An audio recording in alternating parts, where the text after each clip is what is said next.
So thank you. Thank you for sowing into God's house. Okay, let's see. Next month, you guys, we are talking, and one of my dear friends, Emily from Australia, said, I'm so excited when you guys are starting the War of the Mind. Okay, so that's what our theme is next month.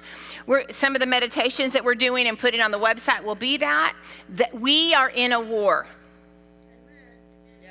Seriously, okay? And you don't wait. You can, but I wouldn't advise waiting until you're in a lot of pain, or you're really sick, or you're in a really dark place to then begin to fight the war, okay? The war has already been won, but there's a mind war, okay? So what we're doing is we're transforming the way we think. We're aligning body and heart. Anybody else want to give cash right here or check right here? He's looking around. If anybody else, right over here? Here's somebody. Anyone else? All right. So I just have a few scriptures, and then I want you guys to share if some of you guys have some things to elaborate on this, okay? Thank you, Peter, for doing that. One of the things that we're going to shift next month and really be into it by October is we're going to have set people that will come 20, 15 minutes early, and that'll just release atmosphere, frequency here. You can come early and be a part of it, and then about 10, 15, we're going to go into teaching, because our teachings have been long, and we're going to have interaction. A lot of times we're going to do some meditations at the end. We'll have a break. So those that you want to go, there's no judgment. If you do go, if you'll bring us back a sandwich, we would love that. And then we're going to go into some meditations and move into some of the things that we're teaching, okay? This is what I know. There's lives attached to us. As we change on the inside, there's a change that happens on the inside, outside, okay? What we're dealing with, what we talked about, you need to raise your hand right here, Anthony. What we're dealing with, and we've talked about this, is a collective consciousness, okay? And governments are very aware, they're very strategic on how to move people and manipulate the masses. I mean, come on. They're very aware of it, okay? So if we can keep people fighting them, it's divide and conquer. It's as old as Satan himself, right? If we can keep people fighting amongst themselves, then we have access to conquer. Even in Scripture, there was times where the enemy would turn on himself and the war would be won because the enemy would, kill ourselves, all right? So we are God's people. And we are going to release love, and it's going to drive out fear. And we're gonna begin to practice it in our lives, on our streets, our families, and in Houston. I mean, I've been writing things down. I wrote down some, whatever you want to call it, chants, meditations, some releases that we can all agree on. I'm going to put them out over the internet. I could see us coming together and really releasing some things over this city, where then we begin to continually do it, where we're releasing the same thing. And we will see a change, okay? It's time that we say, not today, right? So I'm so thankful that Kelly, did your wife never got it, did she? Oh, yeah. She did too? Do you want to say anything about this whole process? Because you came out, come on. I mean, listen, Kelly, there's people that are listening that have been so quarantined they don't know anybody that's gotten it, okay? And so all they're hearing is then there's people that are so fearful. So come tell us just kind of your process and then what God did in the middle of it. Yeah. Oh, wow. All right. Because it matters. It's really good to see everybody. So, it was crazy. Ellen you have to do it a little higher, sorry. Ellen got a positive test on the Saturday morning. I got a positive test on the Saturday night. And Kelly got a positive test on Sunday, and Carly got a positive test on Monday. So that everybody was sick. For that once, of all the stuff that you go through, I kept getting this message that, do you really love one another? I was sick, we were sick as adults, we didn't know. I mean, it could be a death sentence, and we had to face it. But I kept getting this, do you love one another? And then a few days ago, I got on a conference call with some people that were going to release a spirit of healing on a friend of ours in Austin that's got COVID. He's in ICU. These people were from all over the world. Didn't know this guy. And I kept getting this message, do you really love one another? And then we realized, all of us in my family, that that's the only thing that we can do in the world to save the world and save the country is really love one another. Yep. We all see what happens to countries that are at war, that hate each other religiously. It's crazy. And there was no fear in us, and we took baby aspirin and vitamin C and just got through it. Only thing I did, when I got the diagnosis, I had to decide whether I was going to put my family through how I felt about it or not. I mean, put Kelly through it. That was probably the hardest part. I wasn't in fear. I decided not to move in fear. But Ellen and all them we're with you all the way. So I watched our clinical symptoms the whole time, and we never got to the point where we should go to the hospital. So it really changed us as a family. We're closer. We got to see our hearts. We watched one another through the whole process, ministered to one another. Carly had a healing service in her bedroom. Wow, it was amazing. God moves in her. If you don't know that, you should talk to her sometime. And her, what she went through is different from what we went through. And when she's strong enough to get back, talk to her about it. It was amazing. You're here? Come on. Where is she? Do you want to come talk to us or no? I can't see that far.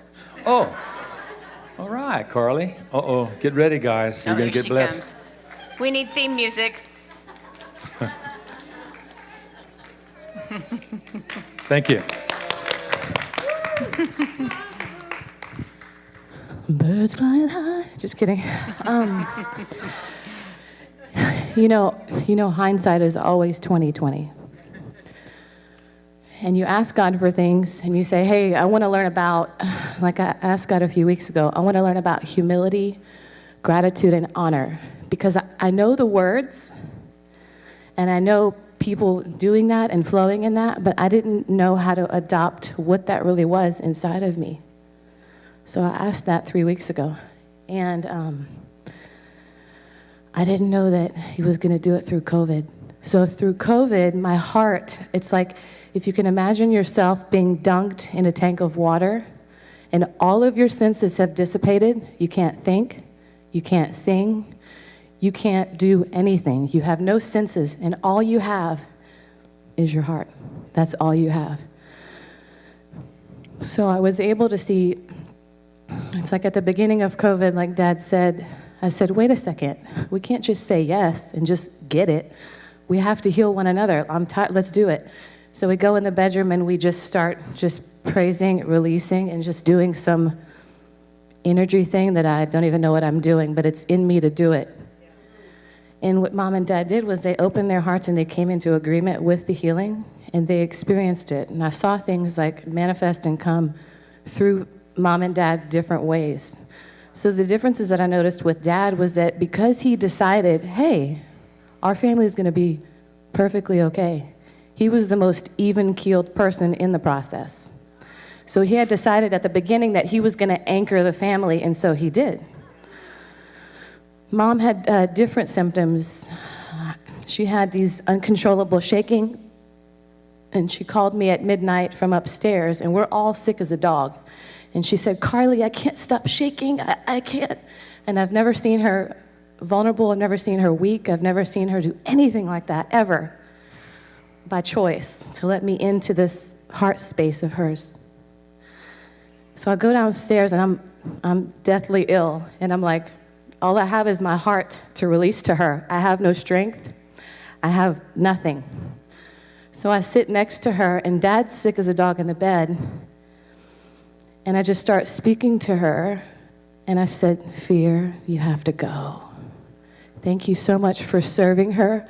Thank you for serving her to serve us as a family. but you're not in the driver's seat, and we love you and we bless you on the way out. On your way out. And so she's shaking, and then God said some other stuff about her as a child that I started releasing some things about her in 8th grade. And all of a sudden, the shaking, it stopped completely, never to return. Not a half healing, but this was fear that was in my mother's DNA from the beginning of time. Right. From the beginning of the agreements that she made. We all make these mini agreements throughout life. As you hear me speak, you can make an agreement to believe me or not. You can make an agreement to agree, yes, I want to walk in healing. You have a choice, and you can make all these little subconscious mini agreements, and before you know it, you're walking in this bundle of fear because you've agreed 1,000 times over and over and over. Oh, that's so amazing. She just released her heart. Yeah. She just released abundance, which is abundance. It comes from the heart. All it is an energy of love. That's all it is. I believe in you. Here's money. I believe in you. Take my car.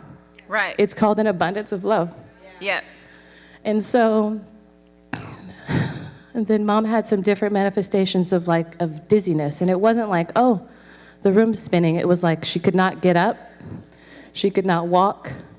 She couldn't even speak when I said, hey, Mom, what's going on? How can I help you? She couldn't even speak.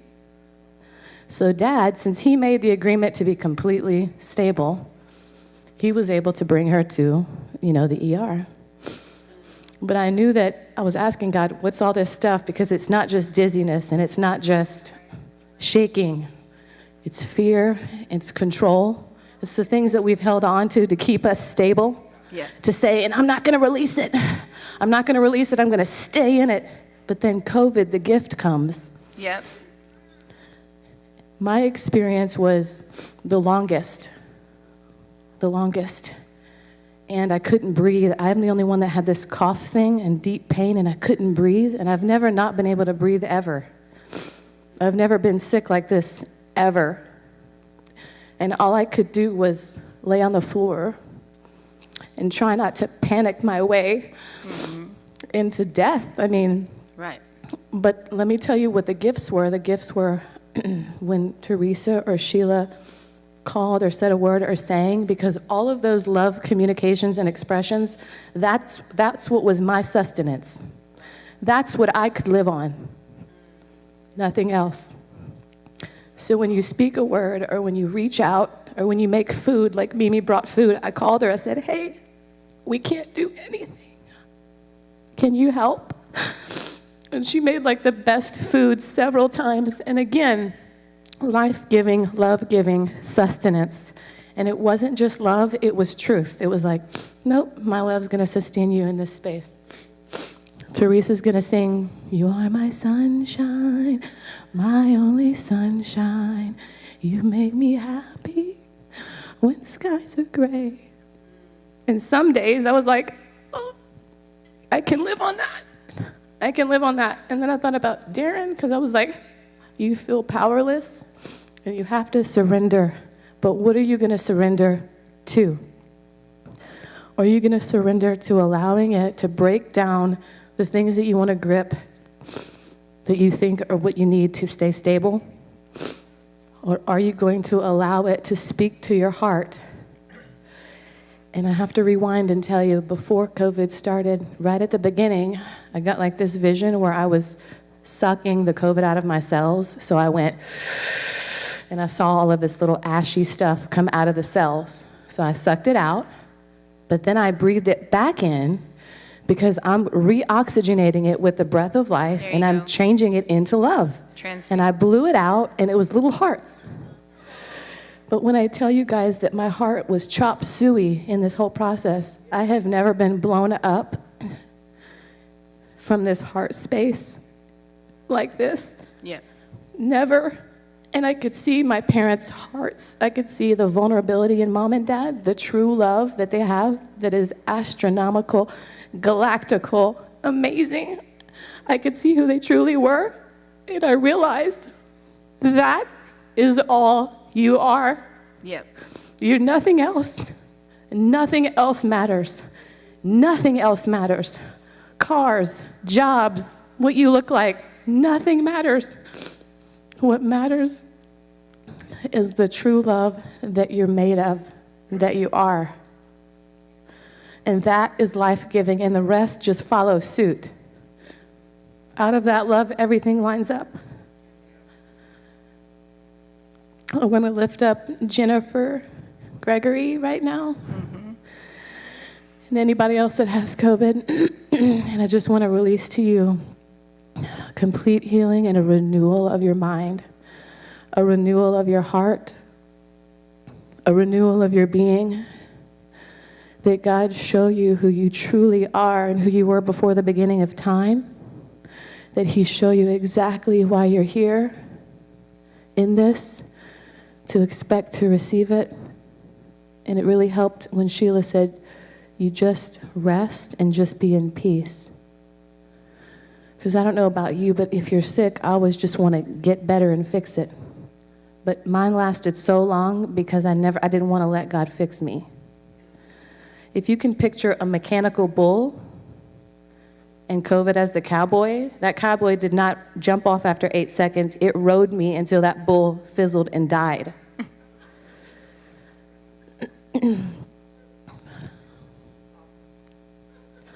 So it's not what you think. It's actually testing you. What do you believe? What do you believe? Who are you? And the best thing you can do is not to get into victimhood and stay there. If you can ask God, what is the illumination for me? Because there's a specific illumination for each person. And you can ask Him, what's my illumination in this? Because if you're asking what the illumination is, you're coming into agreement with, hold on, I'm an overcomer. I'm an overcomer, and I'm going to be releasing my experience to everyone. So what is it that you want to illuminate me with?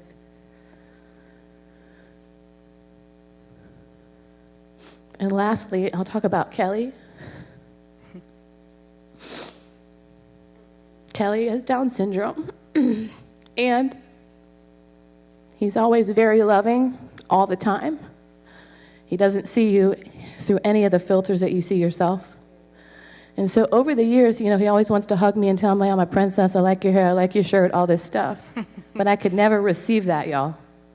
I always wanted to hug him real quick, like, yeah, thank you, Kelly, bye, my whole life. And it was a receiving love thing. So when everybody was down for the count, I said, Kelly, can you pray for me? And he walked up to me and he hugged me for 5 or 6 seconds, however long it was. And he released healing and prayer. And I realized it's always been available. I just never wanted to receive it. I didn't know how. But COVID showed me. It showed me my value. It showed me my value. And it showed me Kelly's value. And it showed me Mom and Dad, their value. It showed me how to honor.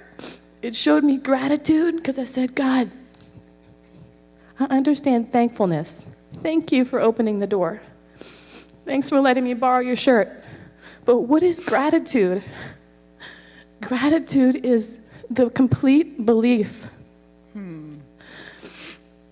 of that person's oneness with God, and that they're nothing but love outside of all the behavior and the pain and the hurt. So I just want to thank Mom and Dad publicly for being the best parents in the whole world, and for walking through what they've walked through to give us the freedom to walk in a higher love as well. So I just want to encourage you that it doesn't have to be a bad thing. It doesn't have to be a bad thing, and you don't have to listen to everybody's experience. It can be whatever it is that you'd like to create. Yeah.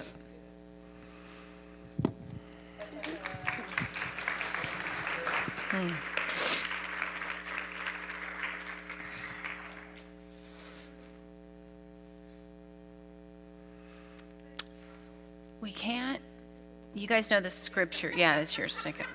Here, listen. It's from Chris. It was stolen from Chris. I don't know. The scripture, you don't always do mean things. I know your mind's probably like, am I mean? I hope I'm not mean. You're not mean. We know your heart. We love you. You did. I know. We can hear your thoughts. You don't even have to say them. So the scripture keeps going through my mind. Can you show the wineskins up there, Grace? That you can't put new wine in old wineskin. And for those of you that don't know that, what that means is they would put the other one that's a little more ancient looking first, if you don't mind.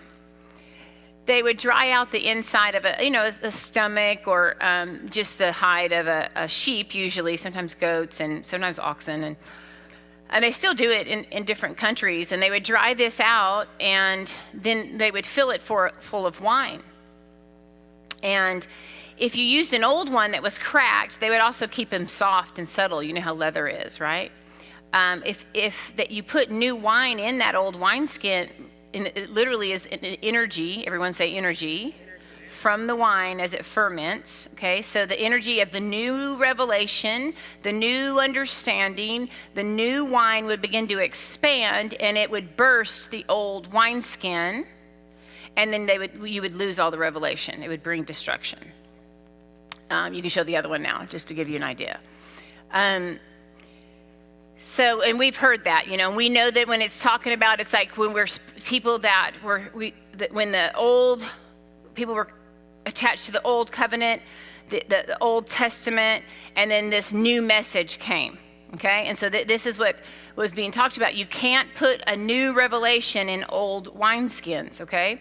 So even as, I know it sounds so different when somebody comes up and says it's a gift, or when somebody thanks fear, okay? If these understandings are not gonna fit in an old mindset, okay? The first step, listen, the first step, you guys out there, is to lay down everything you thought you knew. Not for a man to teach you, but for the God, like David was saying, for the God inside to reteach you. See, the truth is, we don't even believe that we've been born again. If we really believed that we were born anew in Christ, we would allow Christ to re-raise us. We need to be re-raised. Okay, so even when I say a war of the mind, I don't mean like an active thing, because that's the first thing you think is the resistance. And what Jesse got up and he had a word these guys were talking during worship, for those of you that are online, and he talked about Jacob, and he worked for 7 years for a man because he wanted his daughter Rachel. And at the end, this was the agreement. Well, then the dad's like, well, I need to get rid of Leah first. God love her. She had a squirrel eye, right? That's what it says in scripture. And so he he gave her his Leah first. And he was like, and the word that Jesse had this morning was marry Leah. What that means is you lay down the resistance on what life has served you, and Rachel's coming. The promise is coming. But don't hate where you are. Okay? Don't hate. It's okay if you're not where I am. It's okay if you're not where somebody else is. Don't resist it. Okay? And the way you can feel it, you can feel an inner resistance.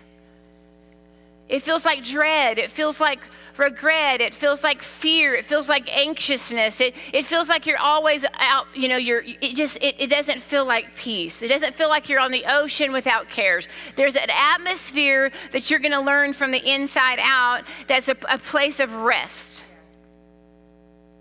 Okay? So even when you realize that fear has served you, and this is how it served you.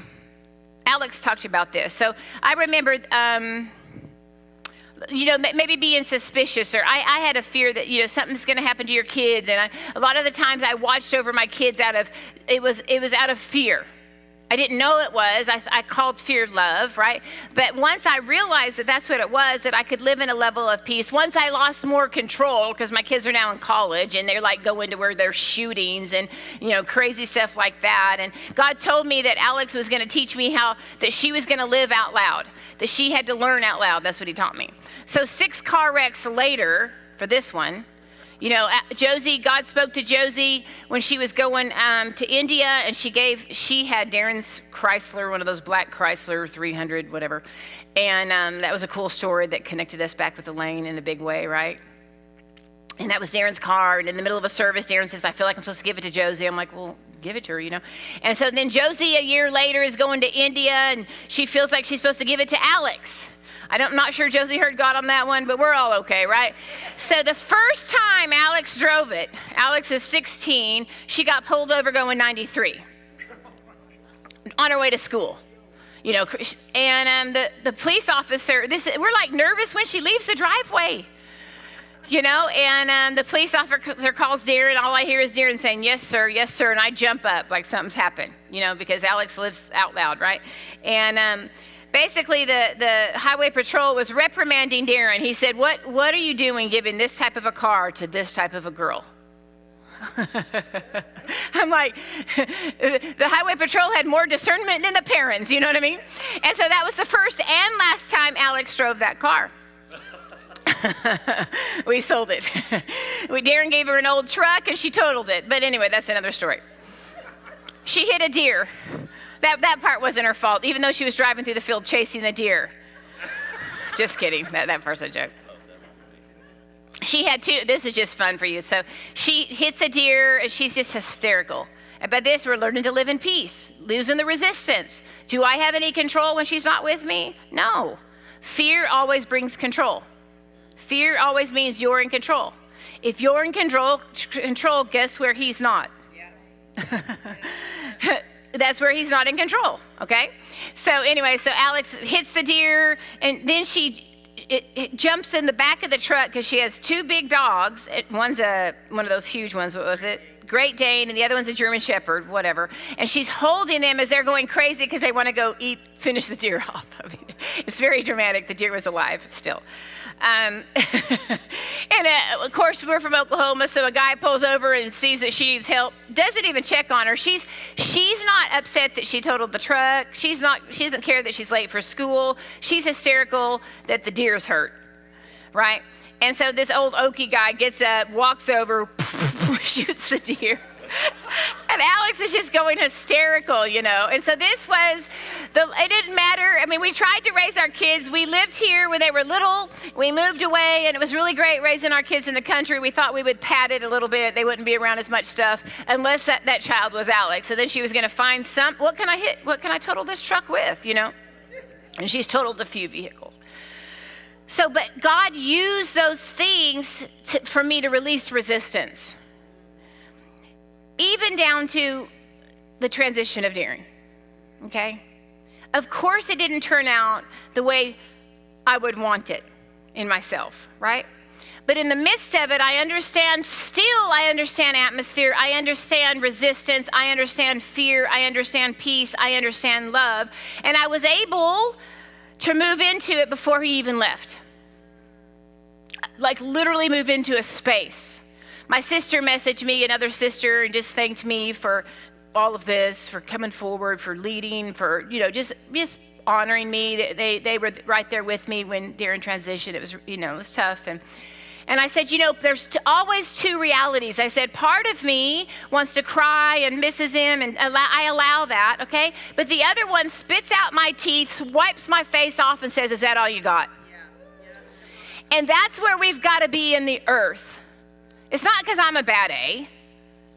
It's a decision. It's understanding that there's more than one reality. You are a bad A.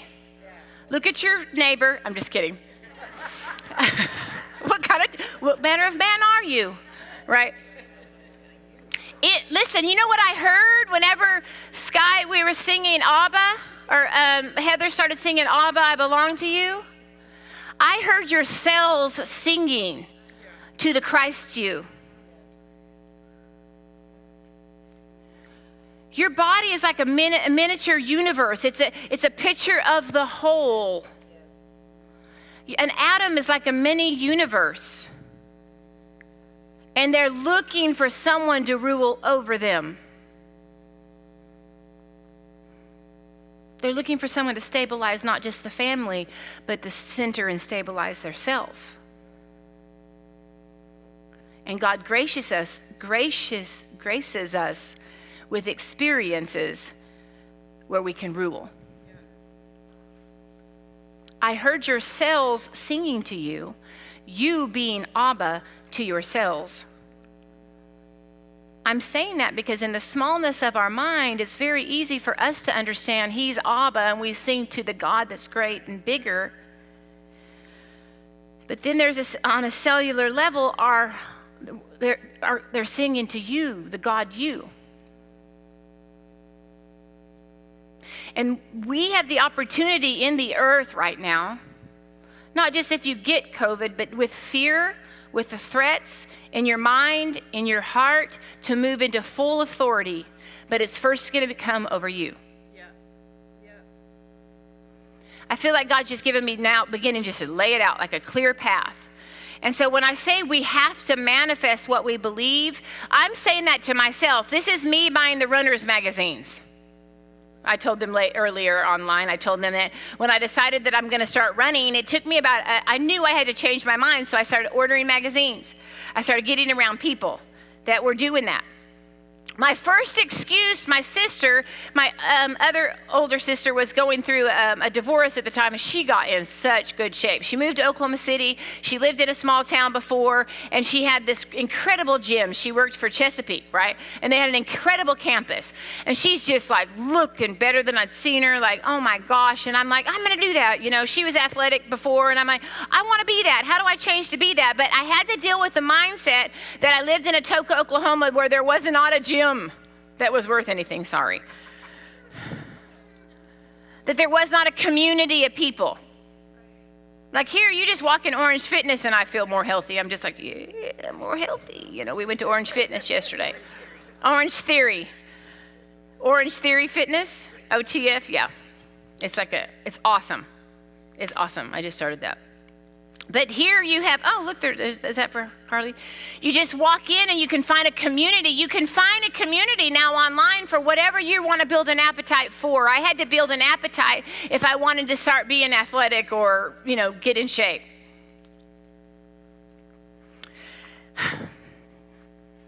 Did I finish everything right there? Every thought? All right. So let's look at a couple scriptures really, really fast here. Proverbs 23. It talks about that as a man thinks in his heart, so is he. Proverbs 23:6. It says, do not eat the bread of a selfish man or desire his delicacies, for as he thinks in his heart, so he is. When it says so, that is in behavior, one who manipulates. He says to you, eat and drink, yet his heart is not with you, but in begrudgingly the cost. Verse 8, the morsel which you have eaten you will vomit up, and you will waste your compliments. Do not speak to the ears of a fool, for he will despise the godly wisdom of your words. 23:26, if you'll go back to that.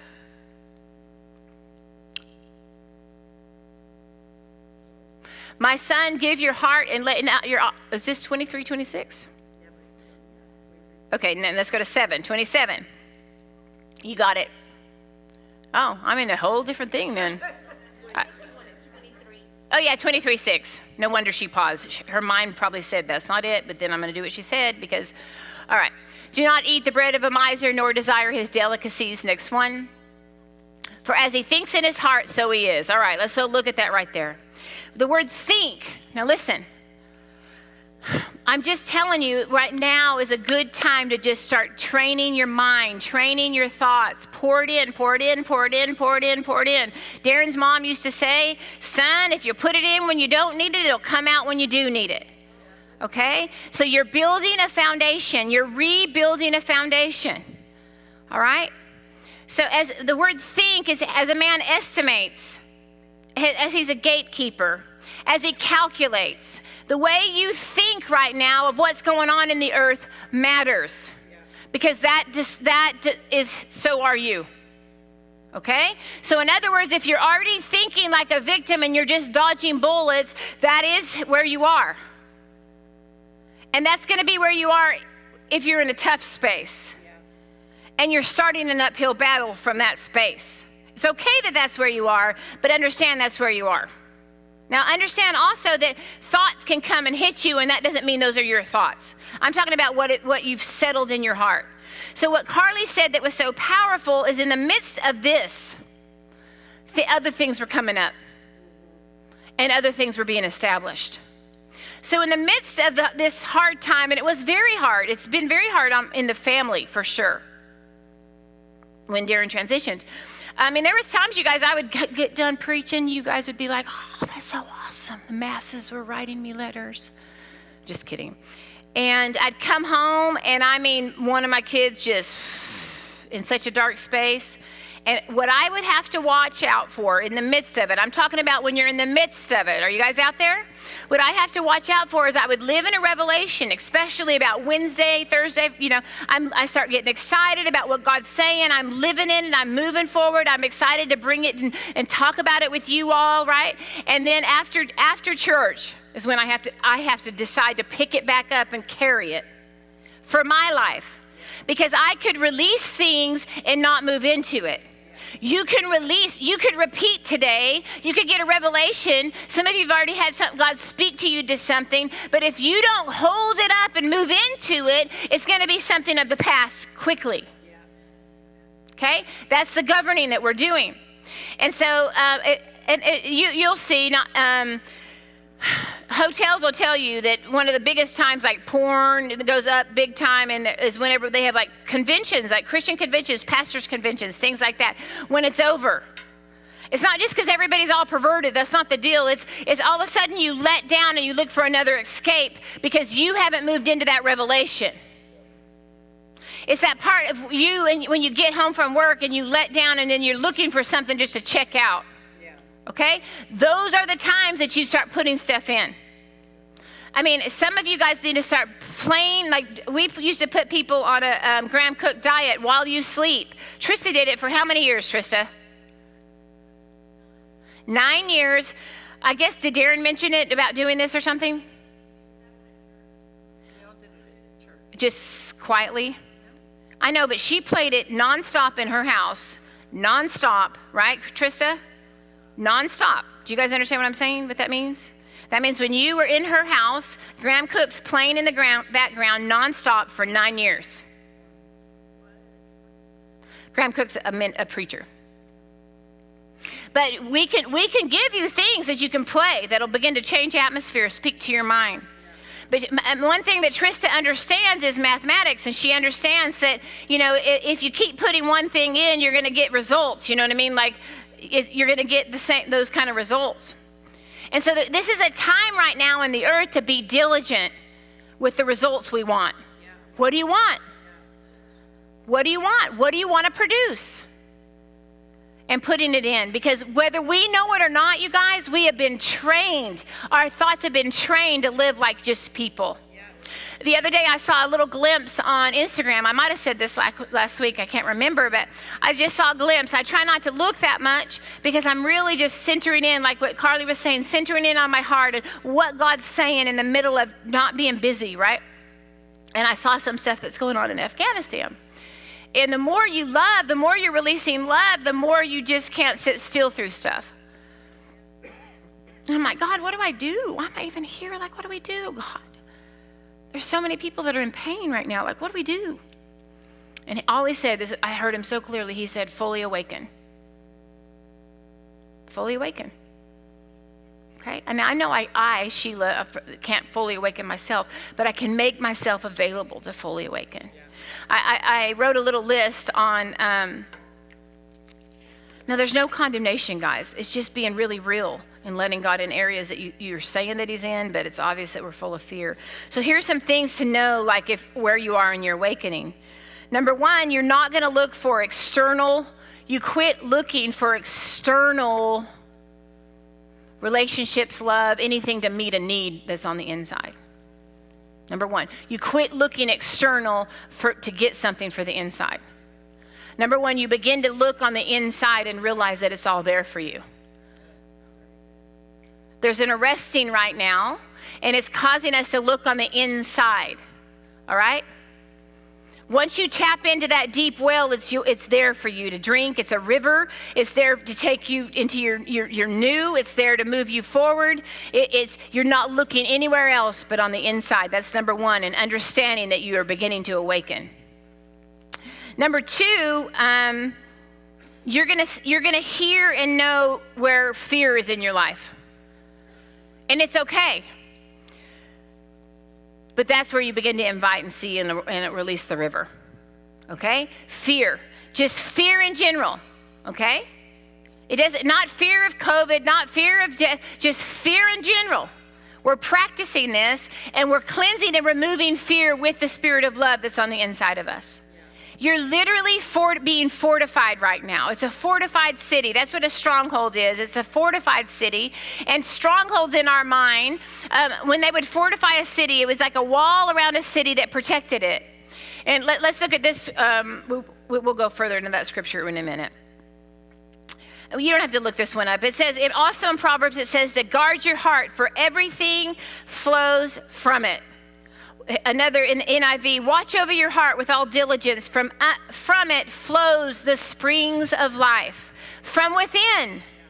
That word guard is very, very active. It's to observe, preserve the hidden things, protect, conceal. Your heart is the center of you, your inner you, your mind, your desires, your feelings, your appetites. Look at your appetites. If I'm looking on the external for relief, that's just where it is. But I can begin to create an appetite where I'm in the river and I'm in the presence of God, and it's going to expand. Your inner self is your appetite. Does that make sense? To guard over your appetites. The heart, the center of you, from your heart, from within flows strength. The springs of life, strength, deliverance. It's your source. It is your escape. So when I'm saying number one, you're not looking for relief from externals, I'm saying from within is your escape. When you're in a place where you can't breathe and all you have left, like Carly was describing, was your heart, you realize that's the escape. If Jesus is now, the Christ is now inside of us and he's the door, then where's the door? Where's the door? It's within. And you go within that door. And we practice right now going within the door, going within the door, going within the door, going within the door. It's not because all of a sudden we want a new, let's do this, let's not do this, let's start meditating. The whole thing about becoming silent and going in the door is so you can discover you. So I can discover me, the Christ me, the river. You cannot be stopped once you discover this. You cannot be hurt. You cannot be depressed. You cannot live in darkness once you discover this. Every single problem that we need counseling for, every single thing that we can't get over, once we go in the door where there's light within us, there's wholeness. Everything. As we draw within. Back to Proverbs 23:6. It says, as a man thinks in his heart, in his inner being, in his creature, in his living, in his passions, in his appetite, so he is. That word so is so after that he is. That little word so after that he is. In other words, your life follows those appetites. Yeah. I'm not talking about morality at all. I'm not at all talking about morality. I'm talking about that your life was created from the inside out. And the gift that Carly was talking about, the gift in the middle of the pain, the gift of the strike of my heart caused me to create a different appetite that was deep within. I understood real quick that I wasn't going to survive, or I'm not here to survive if I didn't go within. And we either believe it or not. I either believe it or not. And it's the test. And it's not a test because he needs to test us. It's a test for you. This is happening in the earth for you. If you can see it. Yeah. So good. This is happening in the earth for us. I remember God showing me that even the quarantine he was arresting the hearts of men and women. And it's okay if you're afraid, but I'm encouraging you to go within.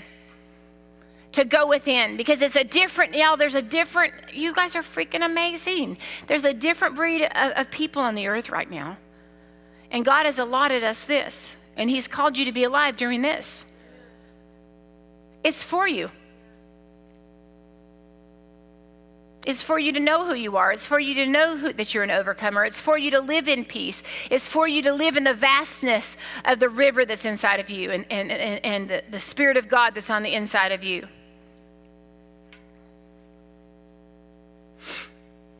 So fear, I want you to listen to your conversations, to your language. As much as I put in, and I'm pretty active. I mean, it's a fight sometimes just in your home when you have family, and you know what I mean? I'm pretty active on my mind and guarding my heart and doing these things, you know? But I just listen to a little bit and I can feel the fear come on me. Yeah. Do you guys hear what I'm saying? That's the fight, the fear. The war in the mind is the fear. Alex said God gave her like a 3-month teaching on fear and then meditation on how to drive it out. That is our enemy right now. It's fear. Do not get distracted thinking it's anything else. The virus or the shots mean nothing. It's the fear.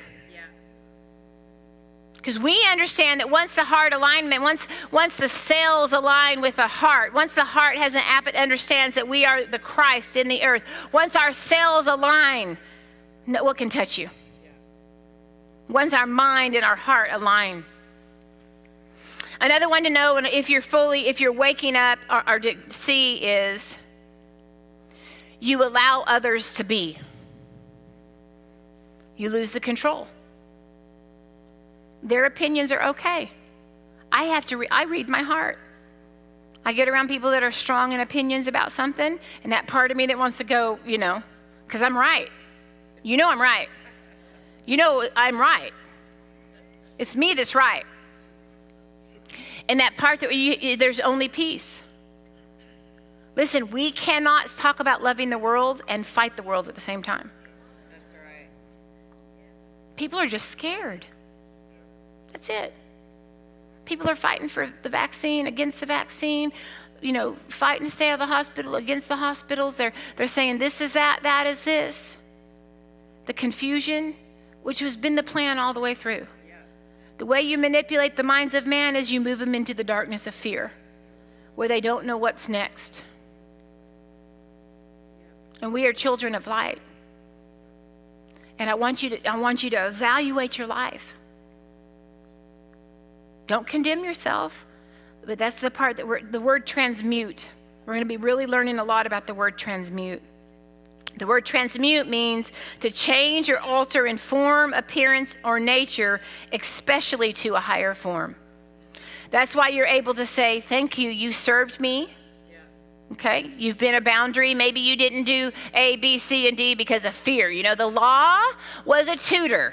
Okay, the law, even though it was perfect in this sense, it operated through man through fear. People kept the law because they didn't want the judgment. Okay, so the energy that they operated from was fear.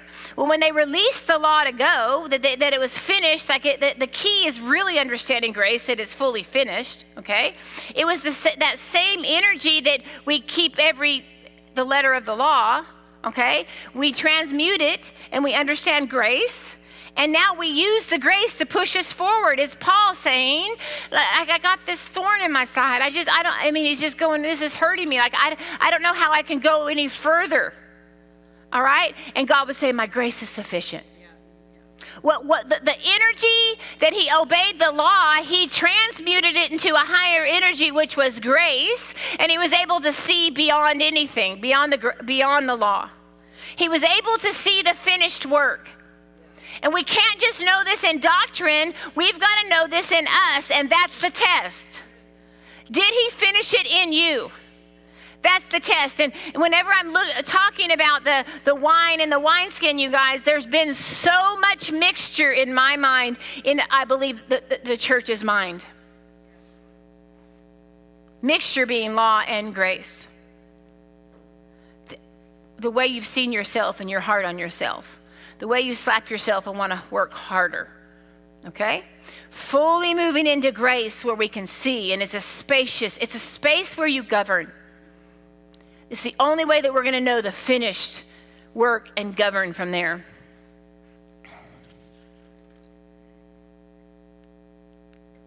This is one thing I want to say about number one, the external, okay?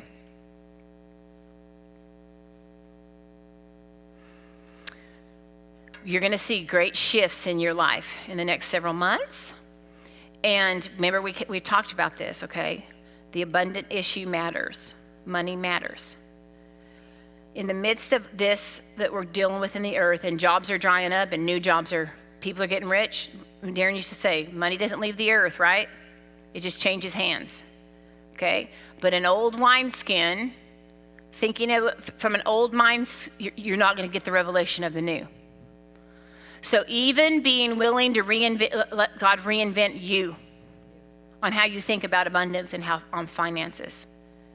And here's the deal. You're not going to do it without that vulnerable place first. Without here, Jacob married Leah, and then he was offered another 7 years of work, and he had a choice to make. Like, forget you and just go on, or move into the promises, or understand who was attached to him, right? So he understood it, and he worked another 7 years without resistance. Can you imagine 14 years? But he did not know who was attached to him. He did not know that the nations were attached to him. And that's the part with you as well, on who's attached to you. I mean, your victory is our victory. Yep.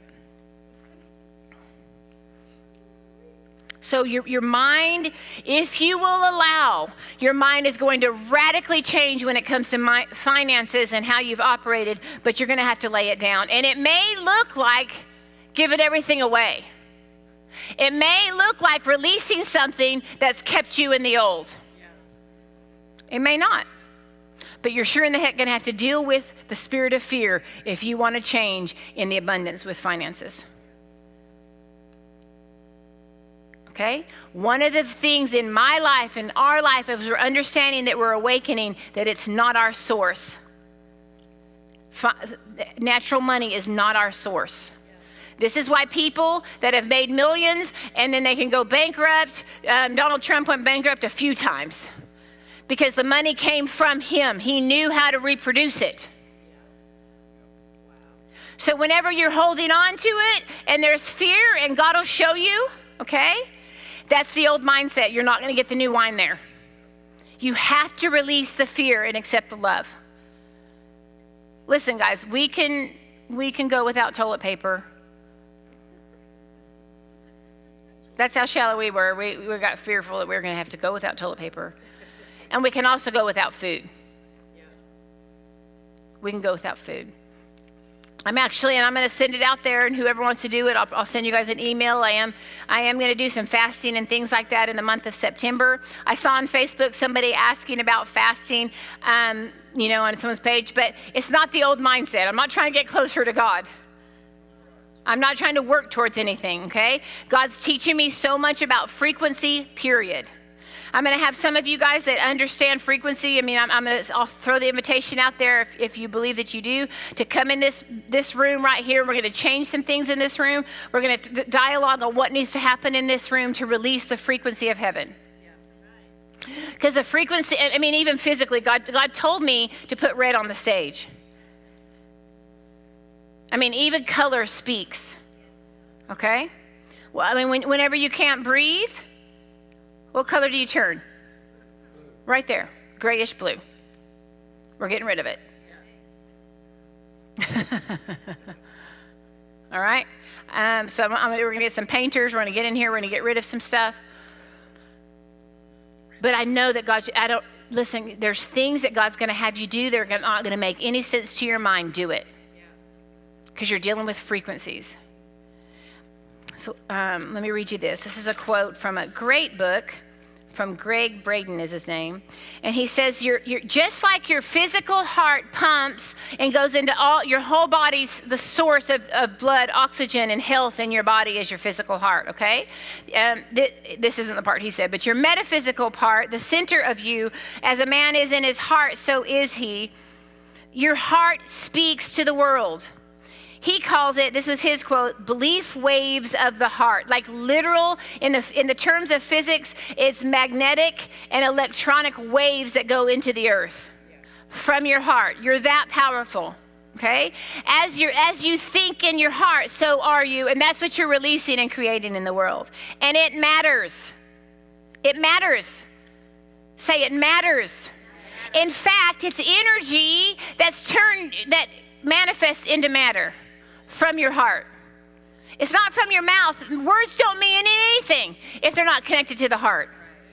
Actions don't mean anything if they're not connected to the heart. You know how disconnected we have been as a people? We believed the politician. I'm not condemning anybody, but we should be able to tell within a moment if somebody's words if they mean what they say, if they have a heart connection. I was doing a commercial because I'm kind of that way, and we were youth pastors, and thank God we didn't finish it because the guy ended up being an Army Ranger, and he's like all involved in military stuff. But he was married. They were very young and married in our church, and we had an election going on. And so I was just going to do a really cool commercial. This is when I was throwing my opinions out there a whole lot, right? And we never finished it. But so they were just making out in the back seat. Like we had the first part filmed. We had the first part filmed. They're kissing. He's promising her things. So this is the kind of youth group I ran. What manner of man am I? But they were married. Anyway, so they're making out in the back seat, and we're videoing them, and he's giving her all these promises. And, it was a little bit awkward, but we're like, kudo, yeah, praise the Lord, right? Make out in the back seat. And then the next scene, she was going to be pregnant on the phone telling him she's pregnant, but really his words didn't mean anything. The promises were for what he wanted then. And I was going to do this whole thing and make it, and, we felt to stop it. Common sense, maybe the Spirit of the Lord, I don't know. And then at the end, it was going to talk about this, just one line about this politician that's promising everything. At least, whether you agree with somebody or disagree, at least you should be able to tell when their heart's connected to their mouth. So here's the deal, you guys. What we are dealing with, you have an inner reality, the center of you, the core of you, your thoughts, your desires. But then there's layers of false reality that's on top of us. And our goal right now is just to get to the heart of the matter. The heart of the matter is in you, and the core of who you are is good, and it's only good. Okay? I'll tell you this last story. I have a dog named Lady. And she is a Cane Corso. People say Cane Corso, but that's not how you're supposed to pronounce it. It actually means dog in Italian, okay? Her heritage goes back to like 1400s, probably before. In fact, William Shakespeare, there's a quote in one of his writings where he talks about the dogs of war, release the dogs of war. I mean, these dogs they would pull in the hot, like, fire coals into the enemy's camp and, like, carry them in, and they would release them and come back. The heritage that's in this dog is just unreal. If you guys, there's old movies that you can watch, and you can see pictures. Can you show the picture of that dog? Just because, I should have brought a real picture of her, because that's what you guys really want, right? It's going to complete your life this morning. Okay, so these were the dogs of war, and they were called Cane Corsos. They would go into war, and they were fearless. And later, when war kind of ended, then they were good shepherd dogs, and they would protect. They were guard dogs all the way through with royal. And they bred these dogs. It's said, they can't prove this. It's said that they used them to, like, breed different breeds, like the Rottweiler, different ones like that came from Lady, my dog that's in my house, right? But Lady, my dog that's in the house, if it thunders out, she's on my lap shaking. Like a little puppy, right? She bit Elaine yesterday. Elaine goes, she bit me. Like, she gets so scared anytime someone knocks on the door, comes in the house, which is all the time. She bit her and then runs and shakes. Like, she's so full of anxiety, I'm pretty sure she's forgotten the core of who she is and her heritage. And I'm laying next to her at night, and I'm like literally going, okay, you got to remember who you are. I mean, Darren got this dog to be protecting, to protect us, and she literally comes and hides behind me as she's growling at somebody. Anyway, it was just making me think of you this morning, and that the true heritage of who you are, that's far beyond your parents, far beyond your natural thoughts. It's a deep place. It goes way back further than the 1400s. It goes before time began. Yeah. And you're not going to remember it with this mind. You're going to remember it from here. Your inner man knows that you're up for it. Listen, when I say I'm ready to say, is that all you got? Okay, that is from my spirit. I'd rather not have any more resistance the rest of my life, any more friction. I'd rather this just end and we just have a party. We all live on the beach, you know what I mean? We bring dinner to each other. We just laugh and chat and have fun. There's nothing left for us to go through, right? But I don't think that's what's here. And I do think that you were created for such a time as this. And I do think that your heritage goes way back before you were in human form. And I do believe that you and God chose to be here during this time. And I do know that you're up for it if you can tap into the inner source of who you are. You are up for it. And I do know that the cells within your body, the atoms within your body are crying out for your leadership. And I do know that your little, just your affirmations aren't enough, that God wants to connect your heart to hear. And I do know that the part that's making you tremble and shake when there's thunder outside isn't the truth of who you are. Okay? You know that. Okay? I do know that when I would come home from church and I let down and my daughter all of a sudden would come at me. And one time Alex and I just had it out. And then she got in the car and left right during all this, after Darren transitions. You know, I do know when you're in times of grief and fear and sorrow and all the confusion, that crap comes out. Yeah. And I do know that it's very necessary that it does. Don't condemn yourself. I will tell you the process we've been in isn't the process of him being off the earth is what spearheaded all the other stuff that needed to come up and out. That's the gratitude that I have. Because the poison needed to come out anyway. The false identities needed to come off anyway. So we're using this time. Why not use this time to allow it to come off? Yeah. That I'm not going to fight the battle when I get there. I'm going to stand in the victory right now. And then I'm going to walk out that victory. I want you guys to stand up with me. Father, I just thank you for the type of people that are here, God. The type of people that are hearing our voice, God. God, I pray for those in different parts of the world that are in socialistic countries that are completely shut down. God, I was listening to a friend of mine that's Vietnamese, and he came here when he was 18, you guys. He's 41 now. And he has seen how step by step we become into socialism, and he can see where we're going. And they literally left on a boat. He was stopped. They couldn't get in when their other family members came in. They left a country of communism. And he can see that that's not something to be fearful of. I'm not saying 100% that's where we're going, but I am saying it's not in us just fighting it in the resistance in our heart. It's us coming into the true identity of who we are, where we can rule from this space. God, I thank you that there's a different kind of people in the earth right now. God, I thank you that we are tapping into the truth of who we are, and we are remembering.